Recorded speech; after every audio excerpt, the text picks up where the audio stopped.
For years, the NFL has searched for its next face. This Super Bowl season, that answer kept pointing to Drake Maye. As the pressure grew, he didn't flinch, he thrived. What began as hope in New England has turned into belief, MVP chants, and a familiar feeling fans haven't felt since the Brady era. Drake Maye's rise doesn't feel surprising, it feels inevitable. Drake Maye didn't grow up dreaming about football alone. He grew up inside competition. Born on March 30th, 2002 in Huntersville, North Carolina, Drake entered a family where sports weren't just a hobby, they were heritage. His last name already carried weight long, before NFL scouts ever started whispering it. His father, Mark Maye, was a standout quarterback at the University of North Carolina in the 1980s, a leader who understood the mental grind of the position. His older brother, Luke Maye, became a college basketball icon, immortalized by that unforgettable Elite Eight game winner against Kentucky in 2017. Another brother, Cole, carved his own lane in college baseball and won a national championship at Florida. Bo Maye followed suit, walking on to the UNC basketball team. Everyone else went in, throwing footballs into the fading Carolina light, then switching to jump shots in the driveway, like it was just another part of the routine. Competition wasn't forced on him, it was normal. At Myers Park High School in Charlotte, Drake Maye started out with expectations already attached to his name. But it didn't take long before people stopped talking about him in relation to his siblings. They talked about him because of the results, ridiculous stat lines, deep playoff runs, games where defenses knew exactly what was coming and still couldn't stop it. Drake wasn't just a quarterback, he was an athlete. He starred on the basketball team, moved effortlessly in space, and played with a calm confidence that belied his age. College coaches noticed immediately. Offers poured in from across the country. At one point, Drake committed to Alabama, the gold standard, the pipeline to NFL stardom. But something didn't feel right. The pull of home, of legacy, of unfinished business in Chapel Hill was stronger. So he decommitted, he flipped to North Carolina. And just like that, the Maye name returned to UNC, not as nostalgia, but as the future. Drake arrived in Chapel Hill in 2021, knowing patience would be required. Sam Howell was still the starter, still the guy. Drake redshirted, learned, watched, and absorbed everything. Then 2022 arrived, and everything changed. From his first start, it was obvious this wasn't a development year. Drake Maye didn't ease into the role, he dominated. That infamous 63-61 shootout against Appalachian State wasn't just chaos, it was an announcement. Week after week, he shredded defenses. Over 4,000 passing yards, nearly 40 passing touchdowns, elite mobility that punished teams who tried to contain him. He wasn't just productive, he was poised, creative, ruthless when he needed to be. By season's end, he'd captured a CC Offensive Player of the Year, a CC Rookie of the Year, and planted himself firmly in the Heisman conversation. By 2023, the target on his back was massive. Defenses keyed in, weapons departed for the NFL. The offense shifted, the numbers dipped, but the film told a different story. Scouts saw anticipation, arm talent, pocket presence, and leadership. They saw an NFL quarterback. By draft season, Drake Maye wasn't just a prospect, he was a cornerstone. With the third pick in the 2024 NFL Draft, the New England Patriots made their decision. Drake Maye. The reaction was electric and cautious. Patriots fans know what greatness looks like. They also know how rare it is. Replacing a dynasty quarterback is football's hardest job. Early on, the team played it safe. Despite a strong preseason, Maye began the year backing up Jacoby Brissett. But when the Patriots slipped to 1-4, the future arrived faster than planned. Week 6 against Houston. Drake's first real shot. 243 passing yards, 3 touchdowns, total command. Then came the moment that froze the fan base, a hard sideline hit, a concussion, and a reminder of how fragile this game can be. But instead of slowing his rise, it sharpened it. By 2025, the situation around Drake Maye transformed completely. A new head coach, one of the league's best offensive coordinators, a system built to amplify his strengths. The results were immediate. In Week 7, Maye broke a Patriots franchise record once held by Tom Brady, completing 91.3% of his passes in a single game. Not a typo, a record once thought untouchable.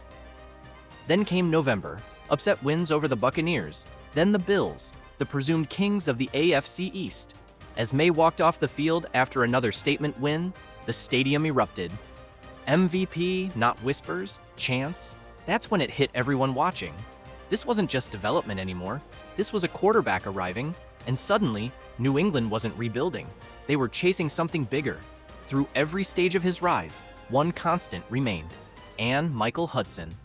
Drake met Ann when they were just 12 years old, high school sweethearts at Hove High, college partners at UNC. While Drake was torching defenses on Saturdays, Ann was building her own future, studying business administration and joining Kappa Delta. In a twist straight out of a movie, her younger brother Tad even spent time in the same UNC quarterback room as Drake. In early 2025, Drake proposed during a beach trip. Months later, they married in North Carolina at the stunning Grandfather Golf and Country Club. Instead of stacking wedding gifts, the couple donated everything to shelters and assistance centers back home. That gesture told people everything they needed to know. As Drake's star rose, Ann's presence grew naturally. Her TikTok and Instagram content, game day outfits, behind-the-scenes Patriots life, cooking videos started pulling massive attention. Patriots fans flooded her comments with support, nicknaming her the First Lady of New England. Even Sports Illustrated took notice, highlighting how her content became a soft extension of Drake's brand: approachable, grounded, authentic. Together, they purchased a $1.2 million three-bedroom condo about 30 minutes from Foxborough. Comfortable, not flashy. Because that's Drake Maye in a nutshell.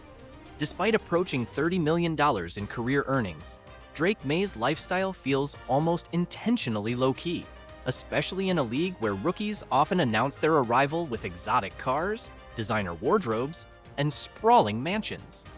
Drake has taken the opposite route. His choices suggest a player far more interested in longevity and legacy than quick flexes. The clearest symbol of that mindset is his truck.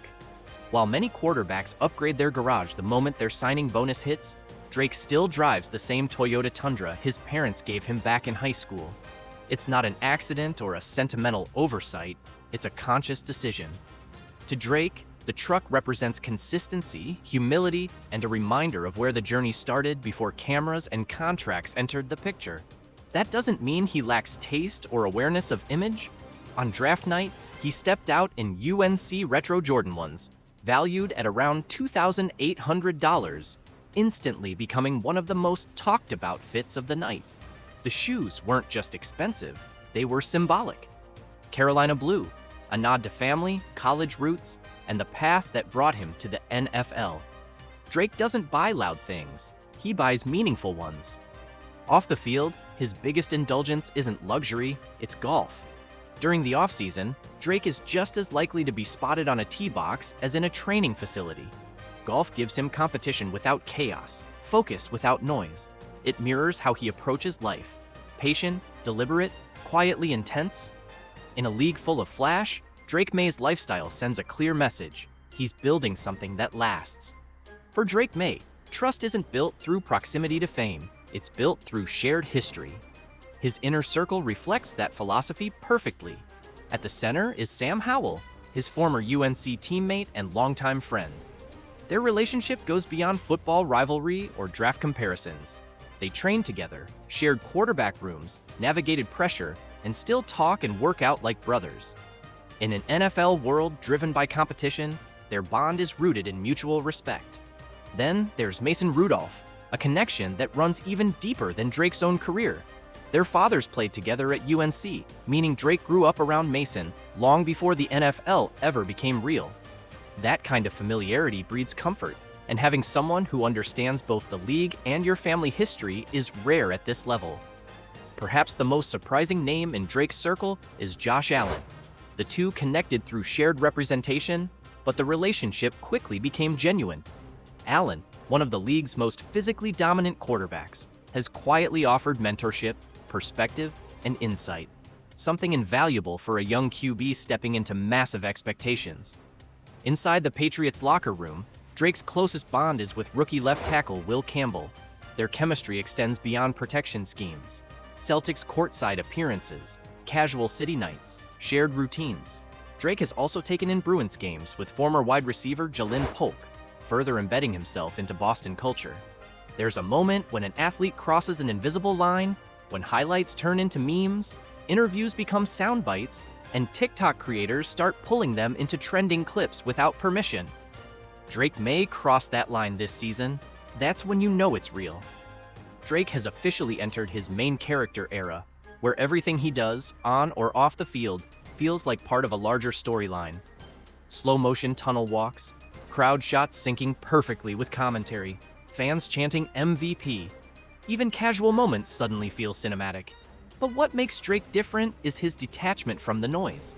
He doesn't lean into the virality. He doesn't force personality clips or chase internet relevance. If anything, he seems slightly amused by it all. The cameras follow him, but he never performs for them. That restraint is powerful. Drake Maye's financial rise mirrors his football journey. Fast, efficient, and handled with maturity well beyond his years. As the third overall pick in the NFL draft, he signed a 4-year rookie contract worth $36.6 million, including a staggering $23.4 million signing bonus, deposited before he ever took a regular season snap. Overnight, his life changed, but not his priorities. Even before the NFL, Drake was already earning. During his time at UNC, he made approximately $1.3 million in NIL deals, partnering with brands like ZOA Energy. While many college athletes used NIL as a flash opportunity, Drake treated it as preparation, learning brand alignment, professionalism, and long-term value. Once he arrived in New England, the endorsements scaled rapidly. National brands took notice. Nike, Lowe's, and Procter & Gamble all added Drake to their rosters, seeing him not just as a quarterback, but as a clean, dependable, franchise-facing figure. His image, grounded, authentic, family-oriented, fits brands that want trust as much as reach. As of now, Drake's total career earnings sit around $29.7 million, and that figure doesn't include what lies ahead. If his trajectory continues, the real money, extensions, performance bonuses, legacy deals will dwarf everything so far. What's striking isn't how much he's made, it's how little the money seems to have changed him. And that may be the strongest investment of all. Drake Maye isn't loud, he isn't flashy, he isn't chasing legacy, and yet, here he is, leading a storied franchise back into relevance during a Super Bowl season, rewriting records, commanding respect, and doing it all with a calm that feels almost unnatural. New England didn't just find a quarterback, they found belief again. And if this season is any indication, Drake Maye's story isn't peaking, it's just getting started.